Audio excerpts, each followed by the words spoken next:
श्री गणेशाय नमः। जब राजा दशरथ और रानी कौशल्या को शांता बेटी पैदा होती है, वह बहुत सुंदर और कला में निपुण थीं, किंतु उनके राज्य में सूखे से अकाल पड़ जाता है। कुछ विद्वानों ने शांता को राज्य से बाहर भेजने का परामर्श दिया।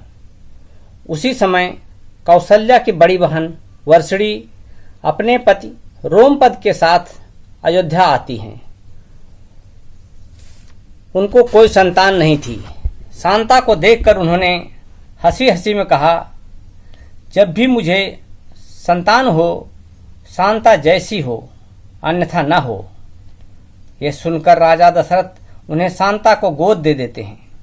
वह अंग देश की राजकुमारी बनाई जाती हैं।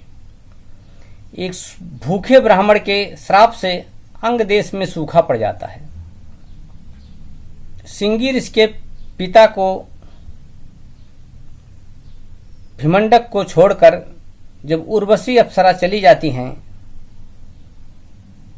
भिमंडक को स्त्रियों से बहुत घृणा हो जाती है। वो श्रृंगी ऋषि को उनके पिता ऐसा पालन करते हैं कि उन्हें पता ही नहीं चलता कि औरत भी दुनिया में होती है।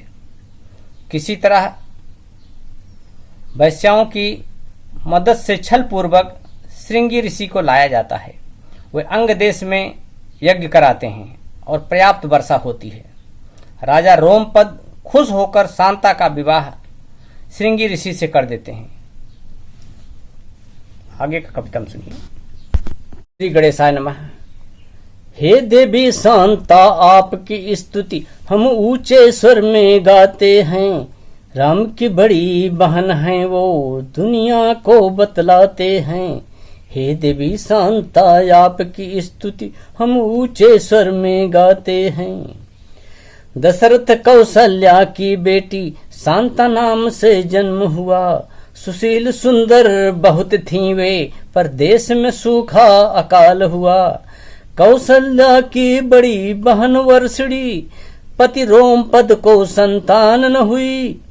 अयोध्या में आकर बोले, मेरे घर शांता क्यों न हुई। राजा दशरथ शांता को गोद उन्हें दे देते हैं। अंग देश की राजकुमारी शांता को बना देते हैं।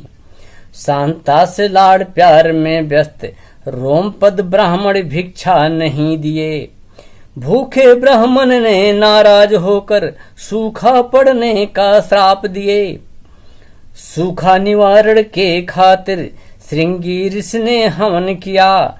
वर्षा वृष्टि खूब हुई, सबको आनंदित किया।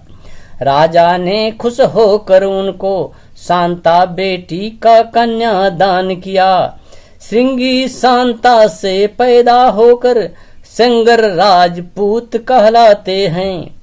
हे देवी शांता, आपकी स्तुति हम ऊंचे स्वर में गाते हैं। राम की बड़ी बहन है वो, दुनिया को बतलाते हैं। देवी शांता का मंदिर हिमाचल कुल्लू में पूजा जाए। जो देवी शांता से मन्नत मांगे, आशीर्वाद श्री राम का पाए। हर दशहरे पर मेला लगता, दर्शन को भीड़ उमड़ कर आए। श्रृंगी के पिता भिमंडक ने था कठोर तप किया। उनकी तपस्या भंग हुई जब उर्वशी ने उन्हें मोहित किया। अप्सरा के साथ संसर्ग करते वीर नदी में बह जाता है। देव कन्या हिरनी के गर्भ में जल पीते ही चला जाता है। पुत्र ऋष्यशृंग का जन्म हुआ, माथे पर एक सिंह उगाए। सारी सिद्धियां हासिल की, श्रृंगी ऋषि वे कहलाए। उर्वशी अप्सरा छोड़ भिमंडक को देवलोक वे चली जाती। भिमंडक इतने आहत हुए, फिर आश्रम में स्त्री प्रवेश न कर पाती। श्रृंगी ऋषि ने जीवन में केवल तप में ध्यान किया। स्त्री भी जग में होती है, पिता ने ज्ञात होने न दिया। स्त्री भी जग में होती है, पिता ने ज्ञात होने न दिया। किसी तरह छल करके उनको रोमपद अंग देश में लाए। भीमंडक ने जब ध्यान लगाया क्रोध में अंग देश में आए। पर देवी शांता को पुत्र वधू देख भीमंडक खुश हो जाते हैं। हे देवी शांता आपकी स्तुति हम ऊंचे स्वर में गाते हैं। हे देवी शांता आपकी स्तुति हम ऊंचे स्वर में गाते हैं। राम की बड़ी बहन है वो दुनिया को बतलाते हैं। राजा दशरथ चरणों में गिरकर श्रृंगी ऋषि को मनाते हैं। पुत्र कामेष्ट की यज्ञ कराने श्रृंगी ऋषि तब आते हैं। विनती करें दशरथ जी आहुतिया हवन कुंड में देकर। प्रकट हुए अग्निदेव पायस का पात्र लेकर। पूर्ण होगी इच्छा तुम्हारी कहा दशरथ को देकर। राजा दशरथ चार चार पुत्रों के पिता कहलाए। देवगण भी खुश होकर आसमान से पुष्प बरसाए। राजा दशरथ का साम्राज्य दक्षिण में समुद्र तट तक जाता था। आसमान में उड़ता रथ स्वर्ग तक मार्ग बनाता था।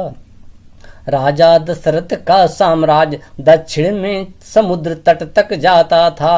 आसमान में उड़ता रथ स्वर्ग तक मार्ग बनाता था। श्रृंगी ऋषि का आश्रम बिहार के लखीसराय जिले में पाते हैं। हे देवी शांता आपकी स्तुति हम ऊंचे स्वर में गाते हैं। राम की बड़ी बहन है वो दुनिया को बतलाते हैं। हे देवी शांता आपकी स्तुति हम ऊंचे स्वर में गाते हैं। राम की बड़ी बहन है वो दुनिया को बतलाते हैं। जय श्री राम।